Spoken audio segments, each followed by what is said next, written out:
किसी ने बड़े कमाल की बात कही है कि अगर जीवन में खुश रहना है तो पैसों को जेब में रखिए, दिमाग में नहीं।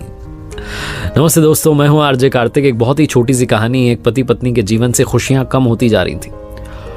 उन्हें इस बात की चिंता होने लगी कि हम पहले की तरह खुश नहीं रहते हैं, हमारे जीवन में तो अब खुशियां बची नहीं है। तो उन्हें किसी ने कहा कि पास में एक महात्मा जी आए हुए हैं, आप उनसे जाकर के मिल सकते हैं, वो हर समस्या का समाधान बताते हैं। ये गए, जाकर के अपनी बात रखी महात्मा जी के सामने कि हम अब खुश नहीं हैं, पहले बहुत खुश थे जब नई नई शादी हुई थी, अब हमारे जीवन से खुशियां कम होती जा रही हैं। महात्मा जी ने कहा बहुत आसान है, बहुत आसान है। आप एक काम कीजिए, आप घूमने के लिए चले जाइए, थोड़ा आपको समय मिलेगा। दूसरी बात, जब आप घूमने के लिए जाएं तो ऐसे किसी कपल को ढूंढना शुरू कीजिए, ऐसे किसी जोड़े को ढूंढिए जो संपूर्ण रूप से खुश है, और उनके कपड़े का एक छोटा सा हिस्सा लेकर के आइए और अपने पास में ला करके रख लीजिए आपके घर में। उसके बाद में आपके जीवन में खुशियां लौट आएंगी। ये जो कपल था बड़ा खुश हुआ। इन्होंने कहा क्या बात है, बहुत ही आसान सा फॉर्मूला है, चलते हैं घूमने के लिए। तो इसी बात पर थोड़ा घूम के आएंगे। तो घूमने के लिए निकल गए, अपने स्टेट में पूरा घूमे, अपने राज्य में। वहाँ कोई इन्हें ऐसा कपल नहीं मिला जो संपूर्ण रूप से खुश हो। दूसरे राज्य में गए तो वहाँ की जनता ने बताया कि हमारे यहाँ के राजा रानी बहुत खुश रहते हैं। ये गए राजा के दरबार में, जाकर के राजा को प्रणाम किया और कहा कि क्या आप खुश हैं। राजा रानी ने कहा हाँ हम खुश हैं, कोई कमी नहीं, आप देख रहे हैं इतना बड़ा महल है, सब कुछ अच्छा है, सब खुश है हमारे राज्य में। तो इस कपल ने सवाल किया कि क्या आप संपूर्ण रूप से खुश हैं। तो राजा रानी का चेहरा थोड़ा सा उदास हो गया। उन्होंने कहा संपूर्ण रूप से खुश तो नहीं है, क्योंकि हमारी कोई संतान नहीं है। इस बात का हमें मलाल रहता है कि हमारी कोई संतान नहीं है, लेकिन ठीक है, प्रजा ही हमारी संतान। फिर से थोड़ा उन्होंने मुस्कुराने की कोशिश की। इस कपल को वहां से निराश हाथ लगी। उन्होंने कहा भाई ये खुश नहीं है, ये वहां से चल दिए। घूमते रहे 15-20 दिन बीत गए। किसी और शहर में थे तो वहां किसी ने कहा कि हमारे यहाँ एक बड़े बिजनेसमैन है, सेठ जी हैं, उनकी कोठी है बहुत बड़ी सी, सेठ जी सेठानी जी खुश रहते हैं। ये गए उन सेठ जी के बंगले पर और जाकर के मिले। जाकर के देखा, सबसे पहले तो बच्चे बहुत सारे दिखे, 4-5 बच्चे थे। इन्होंने कहा चलो इनके संतान है, कोई टेंशन नहीं, बड़ा सा मकान है, बिजनेस चल रहा है, ये तो खुशी होंगे।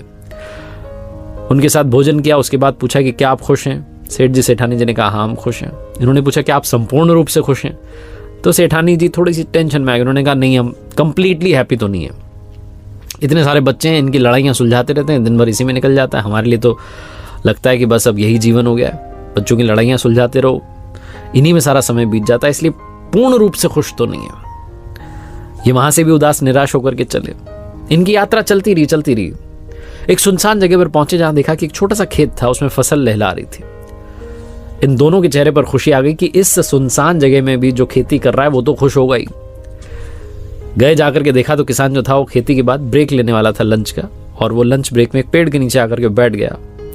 दूर से उसकी पत्नी और उसकी बच्ची आ रही थी साथ में भोजन लेकर के। तो उन्हें लगा ये जो परिवार है, छोटा सा परिवार, बहुत खुश है। ये गए, जाकर के उनसे बातचीत की, उनके साथ भोजन किया। फिर इन्होंने अपना सवाल किया कि क्या आप खुश हैं। किसान ने, उसकी पत्नी ने कहा हाँ हम खुश हैं। फिर उन्होंने कहा क्या आप संपूर्ण रूप से खुश हैं। उन्होंने कहा हाँ हम संपूर्ण रूप से खुश हैं, हमारे कोई टेंशन ही नहीं है, ऊपर वाले ने जिस हाल में रखा मस्त रहते हैं। इस कपल को और क्या चाहिए था, जवाब मिल चुका था कि हाँ हम संपूर्ण रूप से खुश हैं। तो पति ने पूछ लिया किसान से कि क्या आपकी शर्ट का एक छोटा सा टुकड़ा मिल सकता है, हमें लेकर के जाना है, किसी ने हमें उपाय बताया। तो किसान हंसने लगा, कहने लगा अगर तुम ये शर्ट का टुकड़ा फाड़ के ले जाओगे तो मैं कल क्या पहनूंगा भाई। इन्हें समझ में आ गया कि ये किसान भी संपूर्ण रूप से तो खुश नहीं है। बहुत छोटी सी कहानी है, लेकिन सार ये है कि कंप्लीटली अगर आप हैप्पी रहना चाहते हैं, कभी नहीं हो सकता है। हैप्पीनेस जो है बहुत छोटी छोटी चीज़ों में, बहुत छोटे छोटे पलों में होती है। हम बड़ी खुशी के पीछे, संपूर्ण रूप से खुश होने के पीछे दौड़ रहे होते हैं, और जो अभी खुशी है उसे भूल जाते हैं। इस कहानी को याद रखिए और हर पल में मुस्कुराते रहिए। एक बार फिर से वही बात जो अक्सर आपसे कहता हूँ, ऊपर वाले के आशीर्वाद, अपनी मेहनत और अपनों के प्यार के साथ कर दिखाओ कुछ ऐसा कि दुनिया करना चाहे आपके जैसा।